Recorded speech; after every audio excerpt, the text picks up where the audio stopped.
Disposta l'autopsia sul corpo di Filippo Morello, il 23enne trevigiano morto ieri sulla pista da cross di Romance di Sonzo, sequestrati casco e moto. Morto nel carcere di Gorizia, un malore fra le ipotesi, si tratta di un triestino di 30 anni, arrestato solo 3 giorni fa, l'avvocato della famiglia, andremo fino in fondo. Tragedia sfiorata ieri sera al campeggio Obelisco, le fiamme partite da un camper hanno fatto esplodere le bombole di gas GPL, un ferito, in fiamme automobili e camper. Ripensiamo alla cerimonia della risiera, così Giorgio Rossi a Trieste in diretta e sulle contestazioni al sindaco del 25 aprile, io avrei concesso il patrocinio. Presentato il gioco da tavolo, la corsa per Trieste che ripercorre la storica avanzata verso la città giuliana nel 1945, l'Unione degli Istriani, vergognoso. Prende forma il progetto tecnico nella prossima stagione per la pallacanestro Trieste, confermati Brooks e Nanni, per la panchina circola il nome di Matt Brace. Trieste si ferma a un passo dalla finale scudetto, nella decisiva gara 3 della semifinale di Serie A1 la N Brescia vince 13-6 e chiude la serie. Buonasera, ben ritrovati un nuovo appuntamento con il notiziario di Tele4 che apre con la cronaca. Ha aperto un'inchiesta sulla tragica fine del 23enne di Orsago Filippo Morello, caduto in sella alla moto da cross durante una gara lungo la pista diversa a Romance di Sonzo in provincia di Gorizia. Disposta l'autopsia.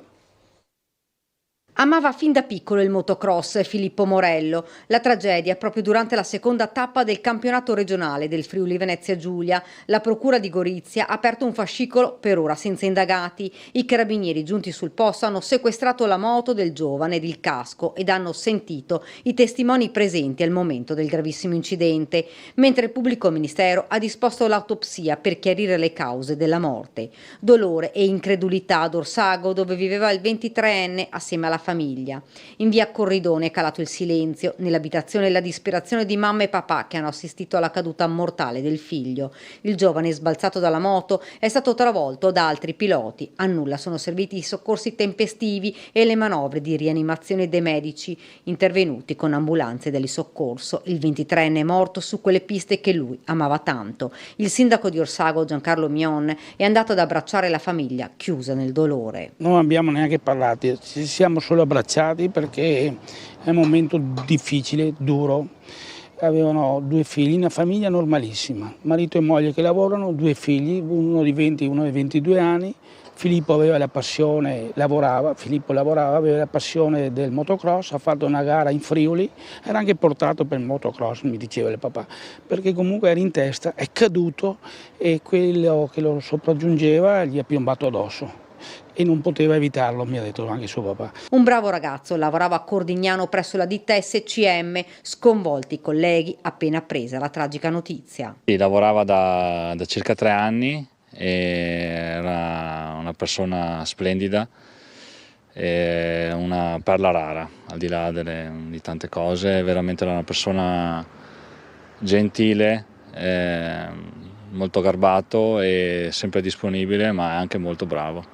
Una famiglia conosciuta in paese dove la notizia è piombata come un macigno. Filippo aveva un fratello più piccolo all'estero per motivi di studio. Un incidente di gara tragico che ha sconvolto l'intero mondo dello sport. Ad Orsago il paese è sotto shock. Una giovane vita spezzata, dice una signora sconvolta. Al bar accanto al municipio non si parla d'altro. Quando succedono queste cose così improvvise a ragazzi così giovani, ovviamente tocca tutta la comunità. Filippo in sella alla moto, in questa foto tutta la sua passione per questo sport ed il sorriso che lui sapeva regalare a tutti. E dolore e lutto anche nel mondo del motocross per la morte di Filippo. A Polcenigo il ricordo del motoclub nel quale era iscritto. Sono sconcertato perché mi hanno chiamato ieri pomeriggio che ero già via e mi hanno detto guarda che gli stanno facendo un massaggio cardiaco, mi hanno spiegato un po' il fatto, come è successo e niente. La comunità di Polcenigo è in lutto per la tragica scomparsa di Filippo Morello, il giovane motociclista di 23 anni morto nel primo pomeriggio di ieri a Romance di Sonzo durante una gara regionale di motocross. Originario di Orsago, Filippo era tesserato al motoclub di Polcenigo, realtà sportiva che oggi piange la perdita di uno dei suoi ragazzi più promettenti. Ma Filippo, per quanto lo conoscevamo noi, era una persona splendida, veramente un bravo ragazzo, pochi così se ne trovano. Difatti siamo in un dispiacere infinito e grande, anche perché veniva a aiutarci alle gare spesso, era sempre disponibile. Purtroppo è successo il fattaccio e niente, così. Lui, se non ricordo male, era venuto che era minorenne, dovrebbe aver avuto 17 anni. E poi agonisticamente parlando invece ha iniziato l'anno scorso con delle gare di enduro, per poi buttarsi nel cross. Difatti questa era la seconda gara regionale che faceva, e niente, andava anche bene come pilota, diciamo. Ancora cronaca, ieri sera un giovane detenuto triestino di 30 anni è stato trovato senza vita nel carcere di Gorizia. Un malore fra le ipotesi, era stato arrestato solo 3 giorni prima, oggi l'autopsia. Giovane triestino di Opicina di 30 anni morto a causa di un malore. Si chiamava Denis Battistuti Maganuco. È successo nel carcere di Gorizia. Il cadavere è stato rinvenuto ieri sera verso le 20, oggi il giorno dell'autopsia. Secondo quanto appreso, il giovane soffriva di tossicodipendenza. Il trentenne era stato arrestato dai carabinieri solo 3 giorni fa, dopo essere stato sorpreso a rubare assieme a un complice medicinali usati e scaduti dalla farmacia di Staranzano. Erano scattate le manette e il giudice per le indagini preliminari ha disposto la custodia cautelare in carcere. Sul trentenne triestino gravavano diversi precedenti per furto. D'accordo con la famiglia andremo fino in fondo per scoprire cosa è successo al giovane, ha dichiarato la nostra emittente l'avvocato Massimo Scrascia, che ha saputo la notizia del decesso solo in tarda serata. Cosa è successo al trentenne triestino? Secondo quanto appreso, la morte del giovane detenuto è avvenuta per arresto cardiaco appena 2 giorni dopo essere entrato in carcere. Ed è una tragedia sfiorata quella di ieri sera al campeggio Obelisco. Le fiamme partite da un camper hanno fatto esplodere delle bombole di gas GPL. Il rogo è stato domato dai pompieri che indagano sulle cause di quanto successo.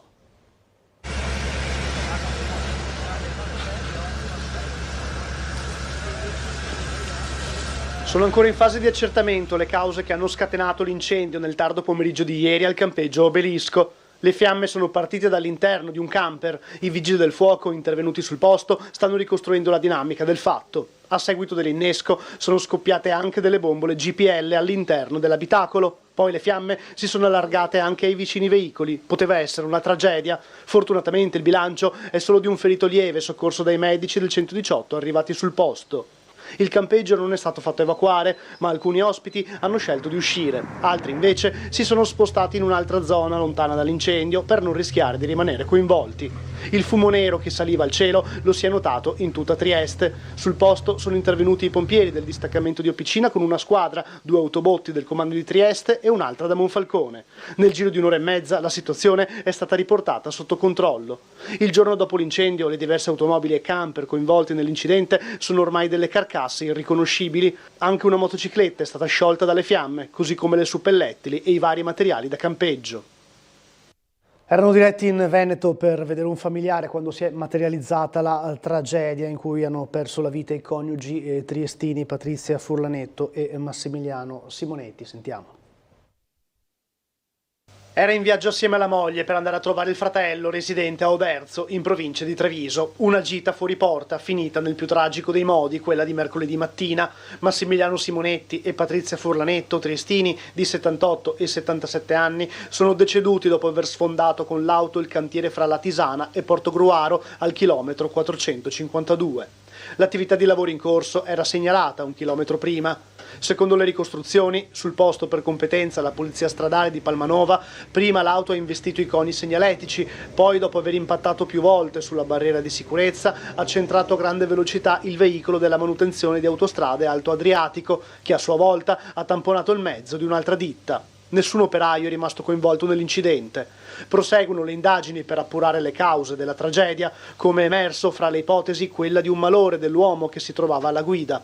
Gran dispiegamento di mezzi quel giorno a seguito dell'incidente, sul posto i medici del servizio SUEM che non hanno potuto fare altro che constatare il decesso dei coniugi nonostante la tempestività dell'intervento. I pompieri del distaccamento di Portogruaro invece hanno provveduto alla messa in sicurezza della carreggiata.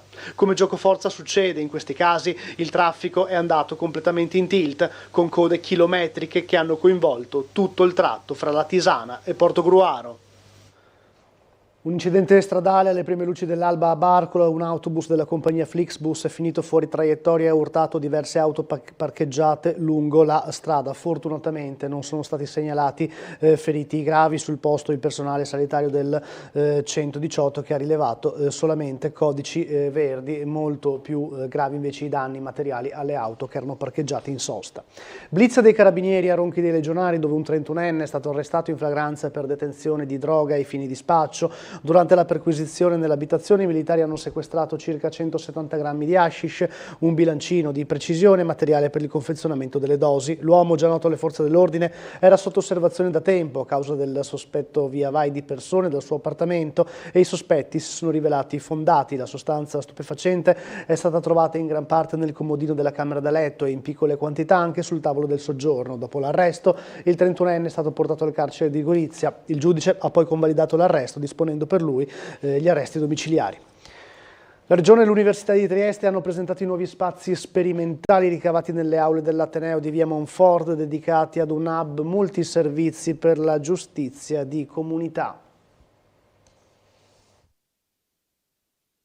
Attraverso un accordo tra Regione e Università di Trieste, alcuni spazi dell'Ateneo situati in via Principe di Montfort diventeranno un hub sperimentale multiservizio di giustizia di comunità, dove saranno avviati percorsi di inclusione socio-lavorativa a favore di persone sottoposte a misura penale. L'iniziativa punta anche a costruire una rete di sostegno alle vittime di ogni tipologia di reato e a promuovere interventi di giustizia riparativa e mediazione penale. A illustrare l'hub il rettore dell'Università di Trieste, Roberto Di Lenarda, e l'assessore regionale alla salute, Riccardo Riccardi.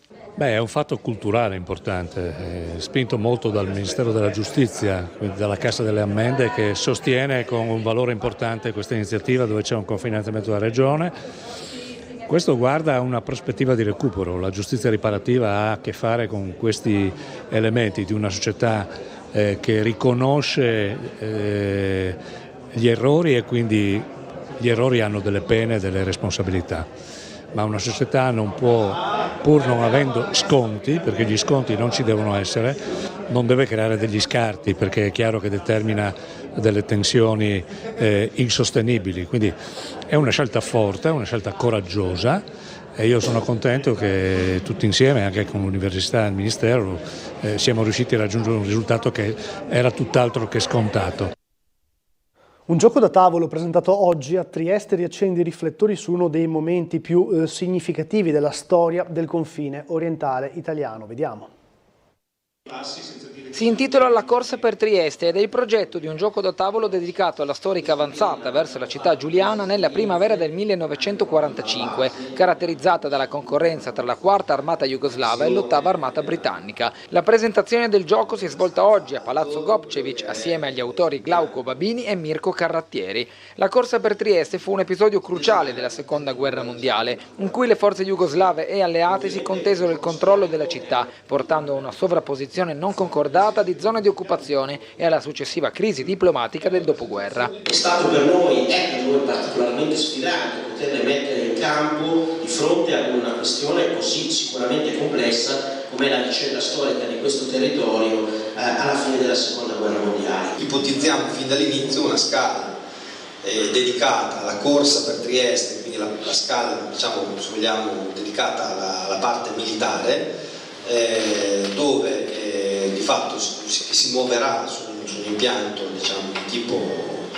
strategico come a livello di mappa, mentre invece ci sarà nel nostro progetto una rappresentazione della città stessa e quindi il lavoro delle forze in campo per la preparazione dell'insurrezione in città. Alcuni critici hanno sollevato preoccupazioni riguardo alla possibilità che il gioco possa semplificare o distorcere questi eventi storici, riducendo la complessità delle dinamiche politiche e sociali a un mero intrattenimento. Inoltre, la rappresentazione di eventi traumatici attraverso un gioco da tavolo potrebbe essere vista come una mancanza di rispetto verso le vittime e coloro che hanno vissuto direttamente le conseguenze di quegli eventi. Tuttavia, gli autori del gioco, Glauco Babini e Mirko Carrattieri, hanno dichiarato di aver progettato la corsa per Trieste con l'intento l'intento di stimolare la riflessione storica e promuovere la conoscenza di un capitolo significativo della storia della città. Hanno sottolineato che il gioco non intende trivializzare gli eventi, ma piuttosto offrire uno strumento educativo per approfondire la comprensione di quel periodo storico. Il presidente dell'Unione degli Istriani, Massimiliano Lakota, ha commentato così la presentazione di questo gioco. Noi crediamo sia vergognosa una cosa del genere, insomma siamo abituati a tutto, in questi anni ne abbiamo visti di tutti i colori, però il fatto che a ridosso della data, cioè nel pieno periodo che ricorda i 40 giorni di occupazione jugoslava con migliaia di morti, presentare un evento del genere, quindi questo gioco da tavolo che si fa sulla pelle della memoria di migliaia di persone morte, è una cosa scandalosa. Poi che ci sia anche lo storico Pupo a fare del regista, insomma è una ciliegina su una torta meschina che davvero non ci aspettavamo. Noi ovviamente non andiamo a vedere una squalida cosa del genere, ci aspettiamo però una spiegazione da parte del Comune, non so come per una cosa del genere sia stata concessa una sala comunale. Cioè non si può giocare sulla memoria di questi morti, non si può. Abbiamo visto lo schifo del 1° maggio con le bandiere jugoslave, abbiamo visto la gazzara sul Carso da Caresana fino a Sistiana ed oltre con queste bandiere rosse, insomma è ora di finirla, insomma rispettiamo un po' la memoria e soprattutto rispettiamo le memorie di tutti, noi rispettiamo quella che è la memoria e le sensibilità degli altri, non entriamo nel merito, però mi pare che stiamo un po' esagerando, quindi bisogna un po' mettere a posto alcune cose. Ospite della trasmissione Trieste in diretta, l'assessore Rossi ha espresso le proprie perplessità sulle cerimonie in Risiera. Vediamo. Ne parlerò alla Commissione Risiera perché l'ultima festa della Liberazione non mi ha molto convinto. L'assessore comunale alla cultura Giorgio Rossi, del sindaco è amico e persino pretoriano. Logico attendersi da lui una presa di posizione dopo le contestazioni rivolte a Roberto Di Piazza durante la cerimonia del 25 aprile scorso. Ma Rossi è anche un battitore libero e forse parte da quanto accaduto 7 giorni fa per dire ciò che molti pensano. Andiamo a vedere quanta gente c'era sotto i 30 anni, caro Umberto, non c'era nessuno, sono stati 30-40 persone, qualche ragazzo di qualche scuola. Dobbiamo domandarci perché abbiamo... che discorso possiamo fare a uno e dire vieni in Risiera per il 25 aprile o per un'altra commemorazione? In che modo andiamo a interpretare questi luoghi, questi contesti, no? Da questa riflessione parte la necessità, secondo Rossi, di rivedere parecchio delle cerimonie pubbliche, forse non tanto per il 25 aprile quanto per la giornata della memoria, con lo scopo di saldare il legame con le generazioni più giovani che dovrebbero sentire il dovere di essere presenti indipendentemente se a portarveli siano o meno le scuole. Fra 3, 4, 5, 10 anni, ma chi verrà in Risiera? Non viene nessuno. Allora oggi come andiamo a cooptare le nuove generazioni perché non solo vengano in Risiera per vedere quello che è successo, tante classi da tutte le parti del nostro, perché è un conto, no? Ma quanto sentano e partecipino a questi eventi. Per quel che concerne le contestazioni, l'assessore fa quadrato attorno al sindaco, ma ancora una volta sceglie una posizione che in altri tempi si sarebbe definita non allineata, quantomeno non troppo. Non va bene.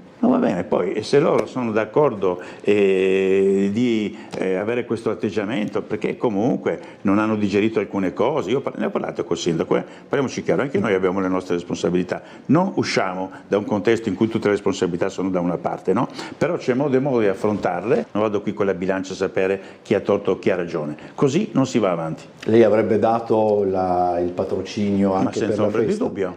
Ma senza ombra di dubbio. E questa mattina a Sveglia Trieste il consigliere comunale Cason Civica Idea Giuliana ha invitato a non dimenticare l'area ex Exit che potrebbe diventare zona industriale 3.0. Siamo più concentrati, abbiamo posto i riflettori su un'altra area che è quella del Porto Vecchio, Porto Vivo, dimenticandoci dell'altra area ex Exit, oggi Cosela, che viveva tanti anni fa, che produceva, che dava lavoro a tantissime persone. I tempi sono cambiati, c'è poco da fare. Quella zona deve essere interessata ad una riqualificazione industriale di ultima generazione, non più industria pesante, ma un'industria che si dedichi piuttosto alla ricerca, allo sviluppo, alle intelligenze artificiali, al supporto no, io sto parlando anche di, non so, robotica, informatica, cioè un'industria di ultima generazione, un'industria cosiddetta 3.0.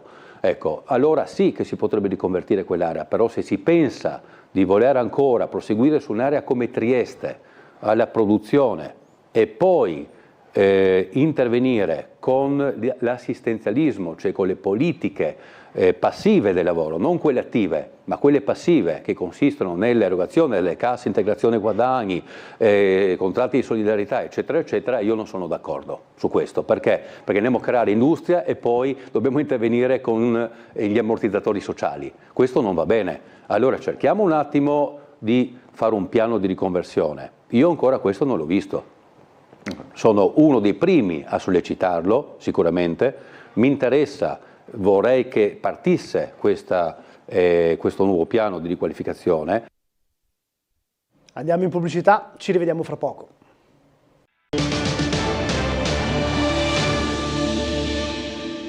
E dopo 18 anni di viaggio attraverso l'Italia, il progetto espositivo La Via fa ritorno a Trieste.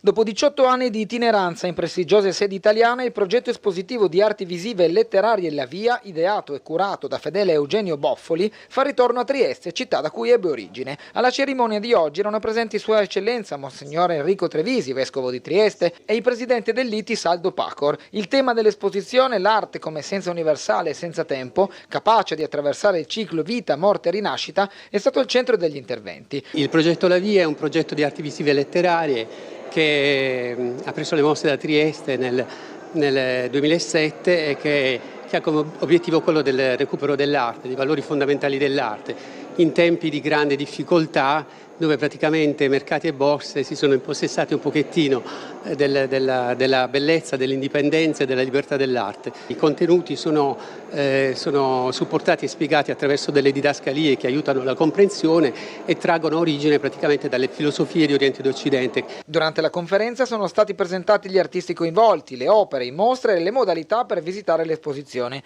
ora aperto al pubblico nella sede dell'ITIS di Via Pascoli. Siccome ha, come dire, un carattere religioso e sacro, non esclusivamente su una sola religione, ma anche noi all'interno di ITIS abbiamo una chiesa e quindi c'è questa, come dire, liaison che avvalora ancora di più quello che tutti gli artisti di questa mostra hanno voluto rappresentare attraverso le loro opere. È una coniugazione della bellezza con la fragilità e, per riprendere un termine caro a Papa Francesco, con la tenerezza.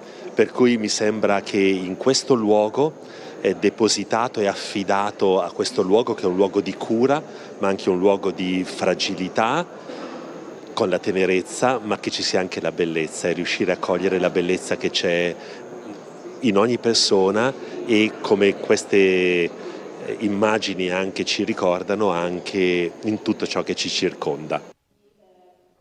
Sono arrivati nel pomeriggio a Treviso i 6 marciatori della camminata per i bambini, che ha lo scopo di raccogliere fondi per il centro di allergologia e il reparto di emato-oncologia dell'Istituto Gaslini di Genova e per il reparto di allergologia dell'ospedale Burlo di Trieste.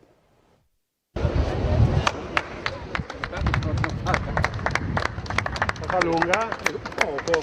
È caldo oggi, benvenuti. Si supera tutto. Con gli alpini si supera tutto. Benvenuti. Che onore. Grazie. Complimenti per quello che state facendo. È il quinto anno che lo facciamo, ma il secondo anno per l'ospedale Burlo di Trieste, il Gaslini di Genova, per la raccolta fondi. Con questi soldi che raccogliamo compriamo macchinari all'allergologia di Trieste, al Burlo, e all'allergologia del Gaslini di Genova e all'oncologia di Genova.